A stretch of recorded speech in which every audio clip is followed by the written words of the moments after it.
नमस्कार दोस्तों, हिंदी जंक्शन पे आप सभी का स्वागत है। मैं परवेश कुमार सिन्हा हिंदी के अति महत्वपूर्ण प्रश्न लेकर उपस्थित हुआ हूँ। ये प्रश्न हिंदी से संबंधित सभी प्रतियोगिता परीक्षाओं जैसे पीजीटी, टीजीटी और इसी प्रकार के अनेक परीक्षाओं में अक्सर पूछे जाते हैं, जिसको दूर करने के लिए मैं इस महत्वपूर्ण प्रश्नों को लेकर उपस्थित हुआ। तो आइए इन महत्वपूर्ण प्रश्नों को बारी बारी से देखते हैं। अगर आप नए हैं तो चैनल को सब्सक्राइब कर दें ताकि मैं इसी प्रकार महत्वपूर्ण प्रश्न लेकर उपस्थित रहूं। तो आइए शुरुआत करते हैं।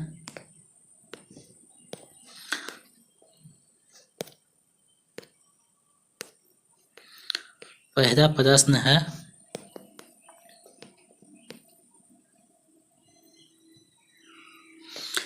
सामान्यतः हिंदी भाषा का आरंभ कब से माना गया है? विकल्प ए है 900 ईस्वी, विकल्प बी है 1000 ईस्वी, या विकल्प सी है 1100 ईस्वी से, या विकल्प डी है 1200 ईस्वी से। आपको बताना है हिंदी का आरंभ कितना ईस्वी से माना जाता है। तो इसका सही आंसर होगा 1000 ईस्वी से। दूसरा प्रश्न है, हिंदी भाषा की लिपि क्या है? आपको बताना है कि हिंदी किस भाषा की लिपि है। तो आपका विकल्प है ए रोमन लिपि, बी अरमाइक लिपि, या सी देवनागरी लिपि, या फिर डी खरोष्टी लिपि। तो इसका सही आंसर हो जाएगा सी देवनागरी लिपि, क्योंकि रोमन लिपि का है इंग्लिश, अरमाइक लिपि और खरोष्टी लिपि पाली भाषा से संबंधित है। तीसरा प्रश्न है, हिंदी किस भाषा का शब्द है? आपको बताना है कि हिंदी जो शब्द है वो किस भाषा का शब्द है। विकल्प ए है अरबी भाषा का, विकल्प बी है फारसी भाषा का, या विकल्प सी है संस्कृत भाषा का, या विकल्प डी है पाली भाषा का। तो इसका सही आंसर हो जाएगा विकल्प बी फारसी भाषा का। हिंदी जो शब्द है वो फारसी भाषा का शब्द है। चौथा प्रश्न है, हिंदी का प्रथम महाकाव्य किसे माना गया है? तो विकल्प है ए रामचरितमानस को, विकल्प बी कामायनी को, या विकल्प सी परमार रासो का, या विकल्प डी पृथ्वीराज रासो को। तो इसका सही आंसर हो जाएगा विकल्प डी पृथ्वीराज रासो को, क्योंकि रामचरितमानस जो है वो भक्तिकार की रचना है तुलसीदास की। कामायनी जो है जयशंकर प्रसाद की रचना है, छायावाद की रचना है, और परमार रास आदिकार की रचना है। तो इसका सही आंसर हो जाएगा विकल्प डी पृथ्वीराज रासो, जिसके रचनाकार है चंद्रवर दाई। नेक्स्ट प्रश्न है, भारत के संविधान में कितनी भाषाओं का उल्लेख है? तो आपके पास विकल्प ए है 22 भाषा, विकल्प बी है 20 भाषा, या विकल्प सी है 18 भाषा, और विकल्प डी है 21 भाषा। तो इसका सही आंसर हो जाएगा विकल्प ए 22 भाषा। हमारे संविधान में 22 भाषा का उल्लेख किया गया है। नेक्स्ट प्रश्न है, भारत का राष्ट्रीय भाषा कौन सी है? तो विकल्प ए है अंग्रेजी, विकल्प बी है हिंदी, विकल्प सी है संस्कृत, और विकल्प डी है कोई भी नहीं। तो इसका सही आंसर हो जाएगा विकल्प डी, क्योंकि भारत का कोई भी राष्ट्रीय भाषा नहीं है।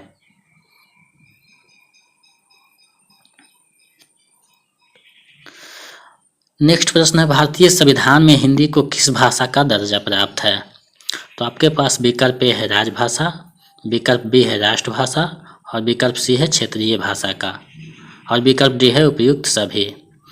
तो आपका सही आंसर हो जाएगा विकल्प ए, क्योंकि हिंदी को संविधान में राजभाषा का दर्जा प्राप्त है और भारत की राष्ट्रभाषा कोई भी नहीं है। आइए अगला प्रश्न देखते हैं। प्रश्न 8 है, हिंदी का प्रथम महाकवि किसे माना जाता है? तो आपके पास विकल्प ए है तुलसीदास को, विकल्प बी है प्रेमचंद्र को, विकल्प सी है चंद्रवरदाई को और विकल्प डी है विद्यापति को।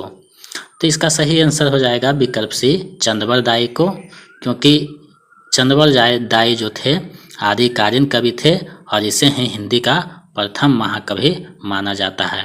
लेकिन रामचंद्र शुक्ल स्वयंभू को हिंदी का प्रथम महाकवि मानते हैं। आइए अगला प्रश्न देखते हैं। प्रश्न नंबर 9, हिंदी का प्रसिद्ध उपन्यास गोदान किसकी रचना है? तो आपके पास विकल्प ए है जयशंकर प्रसाद, विकल्प बी है रामधारी सिंह दिनकर, विकल्प सी है तुलसीदास और विकल्प डी है प्रेमचंद। तो इसका सही आंसर हो जाएगा विकल्प डी प्रेमचंद, क्योंकि मुंशी प्रेमचंद का गोदान जो है बहुत प्रसिद्ध रचना है। प्रश्न नंबर 10 है, तुलसीदास की प्रसिद्ध रचना कौन सी है? तो आपके पास विकल्प ए है पद्मावत, विकल्प बी है रामचरितमानस, विकल्प सी है कामायनी और विकल्प डी है भारत भारती।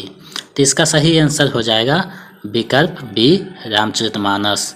पद्मावत जो है जायसी की रचना है, कामायनी जो है जयशंकर प्रसाद की है, भारत भारती जो है मैथिली शरण गुप्त की रचना है। तो इसका सही आंसर हो जाएगा विकल्प बी रामचरितमानस। 11वां प्रश्न है, हिंदी साहित्य का प्रथम इतिहास किसे माना गया है? तो आपके पास विकल्प ए है the modern vernacular literature of Hindustan, विकल्प बी है हिंदी साहित्य का इतिहास, विकल्प सी है शिव सिंह सरोज और विकल्प डी है इस्तवार द लिटरेचर एंदुई ए हिंदुस्तानी। तो इसका सही आंसर हो जाएगा विकल्प डी, जो गारसा दत्तासी की रचना है।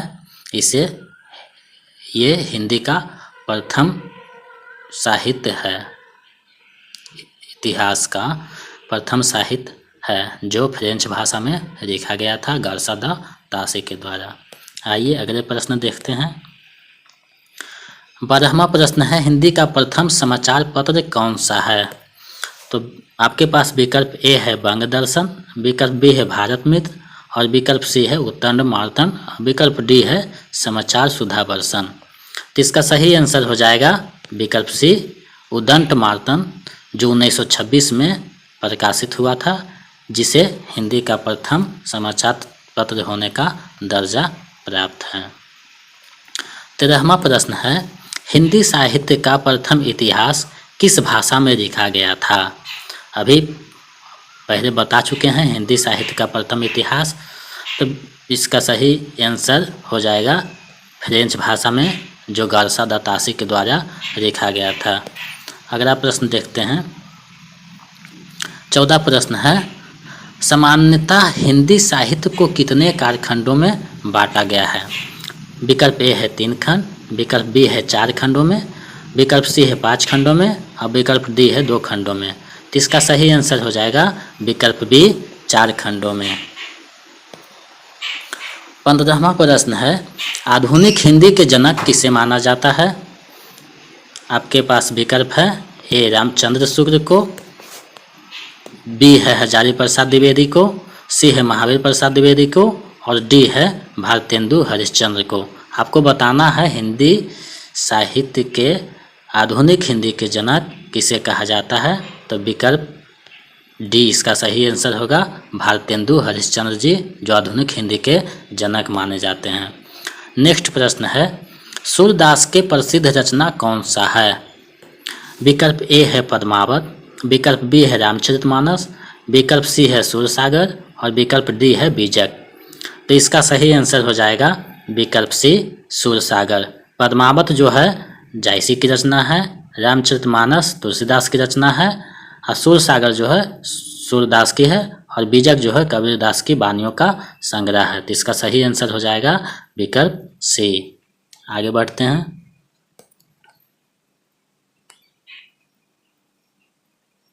विकल्प 17वां प्रश्न है, कबीरदास के वाणियों का संकलन कौन सा है? विकल्प ए है बीजक, विकल्प बी है पद्मावत, विकल्प सी है उर्वशी और विकल्प डी है साकेत।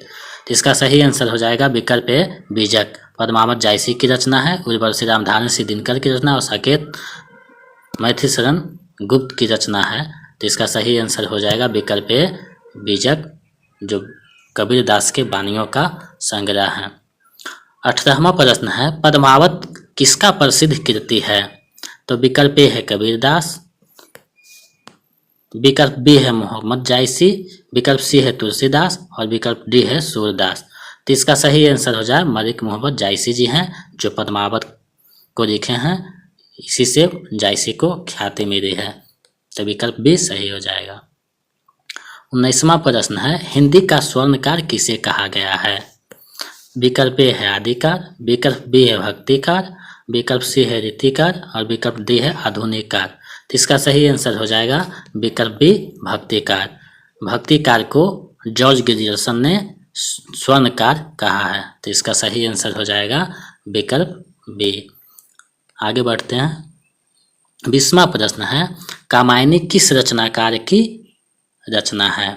विकल्प ए है महादेवी वर्मा, विकल्प बी है सुमित्रानंद पंत, विकल्प सी है सूर्यकांत त्रिपाठी निराला और विकल्प डी है जयशंकर प्रसाद। आपको बताना है कामायनी किस रचनाकार की रचना है। तो इसका सही आंसर हो जाएगा विकल्प डी जयशंकर प्रसाद। आगे बढ़ते हैं। 21वां प्रश्न है हिंदी के प्रसिद्ध आलोचक किसे माना जाता है? आपको बताना है हिंदी के प्रसिद्ध आलोचक किसे माना जाता है।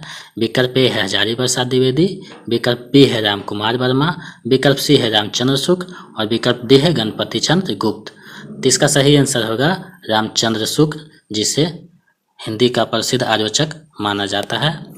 अगला प्रश्न है 22वां चिंतामणि किसका प्रसिद्ध निबंध संग्रह है?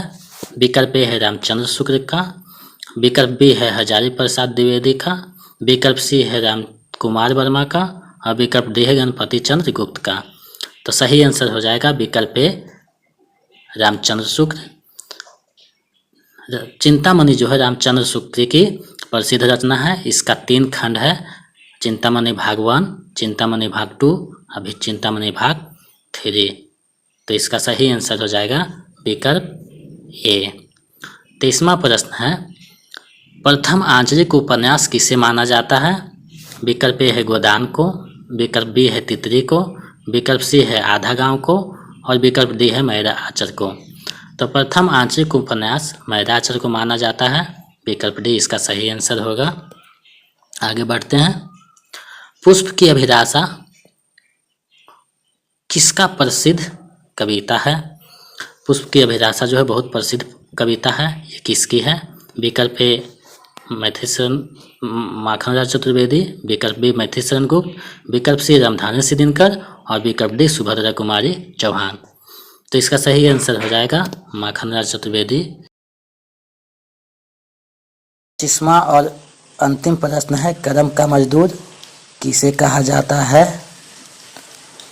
तो विकल्प ए है रघुवीर सहाय, विकल्प बी है श्रीपूजन सहाय, विकल्प सी है फतेश्वर नाथ रेणु और विकल्प डी है मुंशी प्रेमचंद। तो इसका सही आंसर हो जाएगा मुंशी प्रेमचंद, जिन्हें कर्म का मजदूर कहा जाता है। तो ये हिंदी से संबंधित महत्वपूर्ण MCQ था। अंत में एक क्वेश्चन है राष्ट्रकवि किन्हें कहा जाता है? इस प्रश्न का जवाब आप लोग कमेंट सेक्शन में दें, ताकि मैं देख सकूं कि आप लोग कितना जानते हैं। और अगर कृपया नए हैं तो चैनल को सब्सक्राइब कर दें। बहुत बहुत धन्यवाद।